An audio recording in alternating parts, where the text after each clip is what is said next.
Right, so first then, Hollow Man. Hollow Man 2 is the sequel to Hollow Man. That's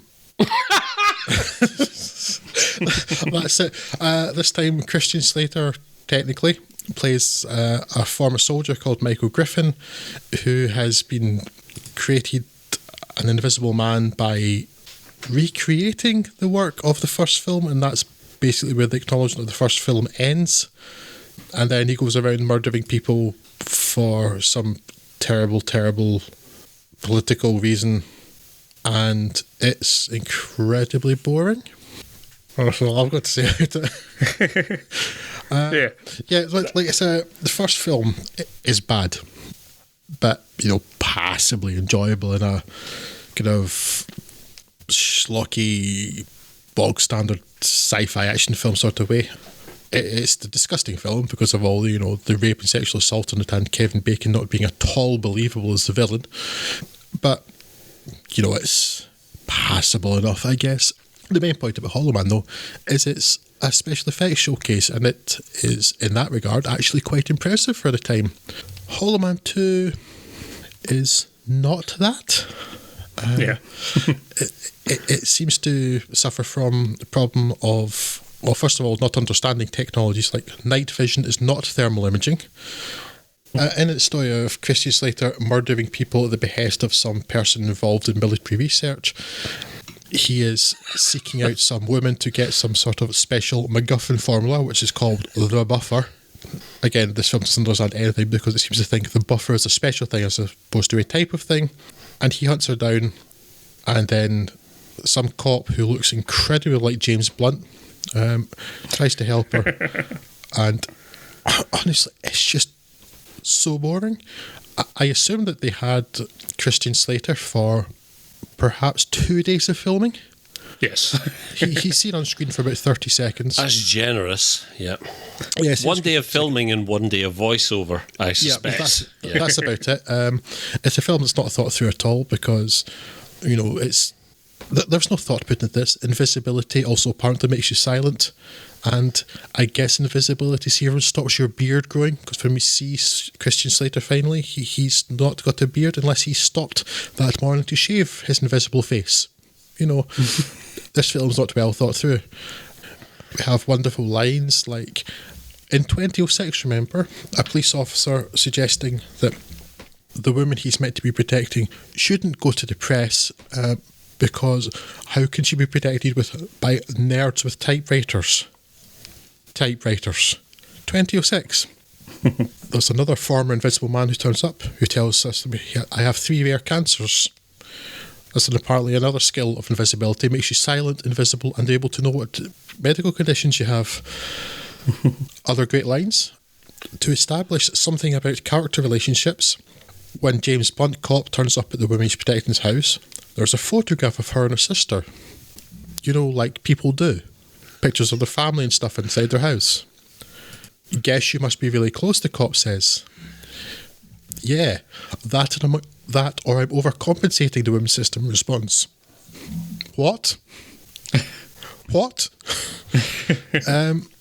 It's a quite spectacularly boring film, and it's a film that has nothing to do or nothing to say and is very, very tedious.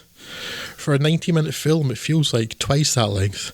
With nothing happens, with no interesting characters, a complete misunderstanding of any sort of science, even kind of the pseudo-science that's in the first film.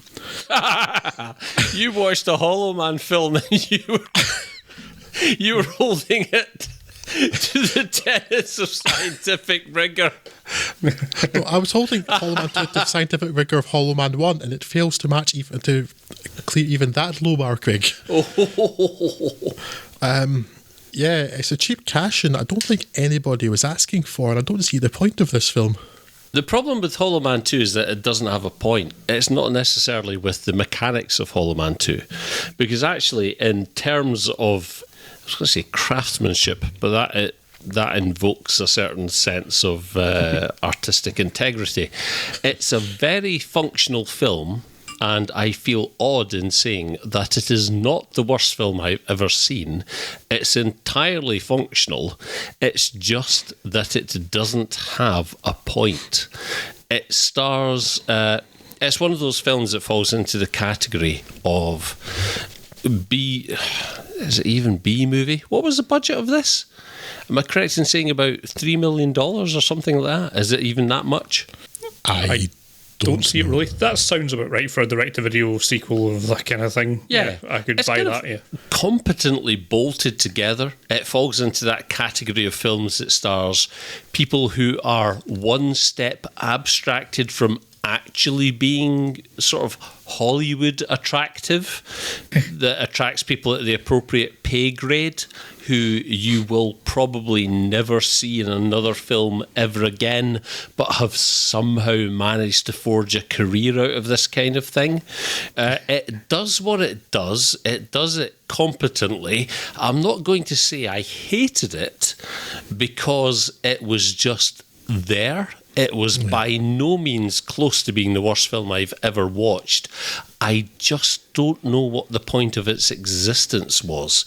I congratulate Christian Slater for whatever paycheck he managed to take on board for what we have already pointed out was literally 2 days' work, 1 day physically available on set, and another day probably closer to 4 hours of voice work in a remote studio somewhere in front of a pop-shielded microphone for the voiceover stuff. It's there. It's competent. It's weirdly got the odd... flourish isn't the right word, but it's got the odd signifier that whoever directed this might have some sort of understanding what film is and does, and for that reason it sits above a lot of what I've seen in a direct-to-video context. But I say that having spent the last 42 years of my life pretty much avoiding direct-to-video stuff anyway, so if I'm honest about it, I don't know what the benchmark is. I didn't hate it.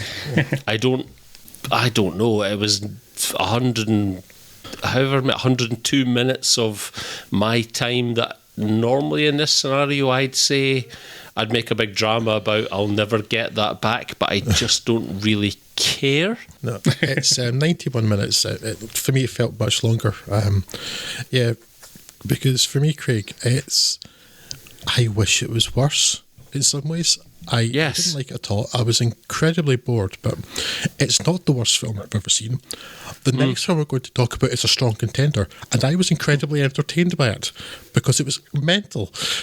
But yeah, this film is just I don't see the point. Yeah, I mean, I don't see the point in this other than a cash in to try and make a bit of money out of it. That's obviously why any film gets made, I suppose. But in this particular instance, there's not like any new story to tell here. No. If I'm certainly not recommending Hollow Man 2. What I could maybe make an argument for is it might actually be a better put together story than Hollow Man 1.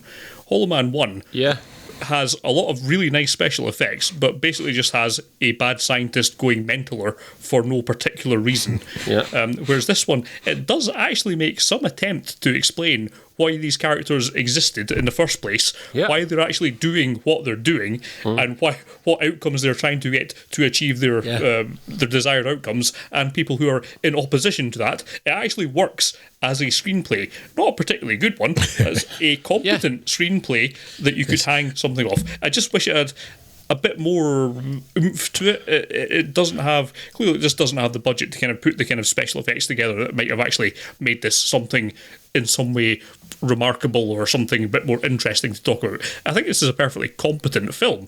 I really don't mind it. I'm not going to recommend anyone really try and track it down or anything like that, but I think in any way you could criticise it. It kind of covers all the basic elements that it would need to have to be considered a film, but that's not much of a recommendation. Sorry, Scott. Sorry, Drew. On you go. I was going to say I'm going to go Scott. While I really, really did enjoy it, it was a trudge to get through. It at least qualifies as a film. It looks like a film. It acts like a film. It's just unfortunately not a good film. It's a thing. And given its budget, it's got one or two sort of this is like damning with faint praise. It's got one or two shots where I'm like, well, that was set up reasonably well, and with a bigger budget, I understand that would have had more impact. My biggest problem at the end, because again, I was bored, my brain was kind of freewheeling, and the first film set in Washington DC, which is for large parts of the year quite a warm place. This film's set in Seattle, and I was just mostly wondering, aren't they freezing because all these invisible people are naked? Are they not awfully cold? And that's my big takeaway. This film should have been set in a warmer location. It made more sense.